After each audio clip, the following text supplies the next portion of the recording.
Okay, so today we're going deep into what if territory.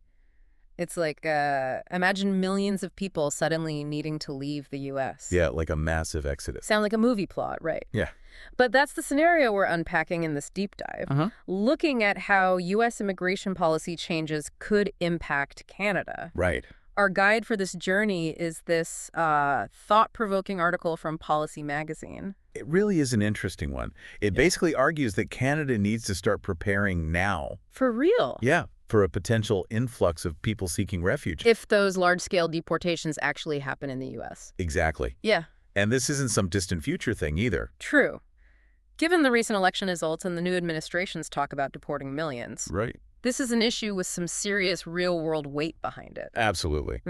The article claims the goal is to deport something like 15 to 20 million undocumented individuals. 15 to 20 million. Yeah, to put that into perspective, that's roughly the entire population of New York State.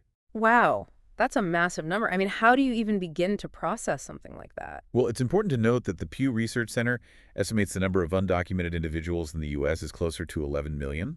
Okay. It's still a huge number, of course, but it highlights the difficulties in accurately tracking these populations. And then there's the logistics of actually deporting millions of people. Right. A monumental task for any country. The article actually mentions that the U.S. agencies responsible for this only have around 15,000 staff for field operations. Oh, wow. It just seems impossible to even imagine how they'd manage. They even talked about using military aircraft for deportations. Really? Yeah. Which sounds straight out of a dystopian novel. That's where it gets really interesting. Using military assets for civilian deportation would be unprecedented in modern U.S. history. I think so. And raise a whole host of logistical and ethical questions. Yeah. Think about the sheer scale of organizing flights, processing individuals, Right. and coordinating with other countries. So if we put ourselves in the shoes of someone facing deportation, what options would they have? That's a tough one.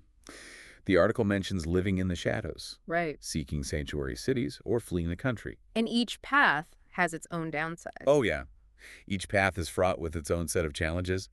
Living in the shadows means constant fear of discovery Definitely. and limited access to basic necessities like healthcare or education. And sanctuary cities only offer so much protection. Well, they offer some protection for sure. There are jurisdictions that limit their cooperation with federal immigration enforcement, Right. but their effectiveness can vary and depends heavily on local policies. And then there's fleeing to another country. Starting over in a new place with potentially limited resources and support. Yeah, it's a daunting prospect, to say the least. And that brings us to the focus of the article. Canada, as a potential destination, we share that massive 8,900-kilometer border with the U.S. Oh, 8,900. Yeah, a lot of which is undefended. To put that in perspective, you could drive across the entire U.S. from coast to coast nearly 4 times over that same distance. It's a vast expanse of land with countless potential entry Yeah. points. Contrast that with the U.S.-Mexico border, Yeah. which is less than a third of that length and heavily fortified, Right. yet still sees significant unauthorized crossings. The article highlights this disparity in border security, emphasizing the resource challenges Canada might face in controlling a potential influx. It's not just about the physical border, though. The article paints a rather concerning picture of Canada's preparedness overall, rising anti-immigration sentiment, Oh, yeah. already strained housing markets and social services struggling to keep up. It doesn't exactly scream ready for a mass migration. And that's a crucial point. Yeah. Imagine adding a sudden influx of people, Right. potentially in the hundreds of thousands or even millions, Yeah. to that mix. Yeah, It would put a huge strain on resources, of course. exacerbate existing social issues, and potentially lead to increased competition for jobs and housing. It makes you wonder, what could Canada actually do to prepare for a worst-case scenario like this? The article urges Canada to act now Yeah. and not wait until it's too late. It calls for a comprehensive approach. Right. But where to even begin with a challenge of this magnitude? Well, the article suggests that honestly the first step is acknowledging the scope of the problem. It's like, Taking a deep breath. it's like trying to prepare for a hurricane. Right. You need to know what you're up against before you can start boarding up windows and securing loose objects. So a realistic assessment of resources, Right. vulnerabilities, and potential pressure points. Exactly. That makes sense. But then what? What concrete steps can be taken? So the article written by Ben Parsons, who is the VP of Federal Advocacy at Council Public Affairs, Okay. He points to a multi-pronged approach. Strengthening border security is one obvious area. Makes sense. Increasing personnel, investing in surveillance technology, maybe even strategically reinforcing physical barriers. But as we've already discussed, that's a costly and logistically complex endeavor, Totally. especially given the sheer size of that border. And it's not just about keeping people out, right? Exactly. A truly comprehensive approach would also need to address the social and economic factors Okay. that could exacerbate the situation. Think about housing availability, Yeah. healthcare access, employment opportunities. Right. If people are arriving with limited resources and support networks, Right? the potential for social and economic strain increases significantly. For sure. So it's not just about border control, it's about having systems in place to integrate people into society. Yes. Provide them with the support they need to rebuild their lives. Absolutely. Right. Think of it like this. If you were suddenly displaced from your home and had to start over in a new country, Right. wouldn't you want to be met with compassion and a helping hand rather than suspicion and hostility? Of course. It's a matter of basic human decency, but also a matter of practicality. A well-managed integration process is better for everyone in the long run. Precisely. Mm. It reduces the risk of social unrest, lessens the burden on social services, Right. and allows newcomers to contribute to society more quickly. Yeah. It's about creating a win-win situation, Right. however challenging that might be. But the reality is, we're already seeing some pushback against immigration in Canada, even without this potential influx. It's true. How do we navigate that? That's where things get even more complex.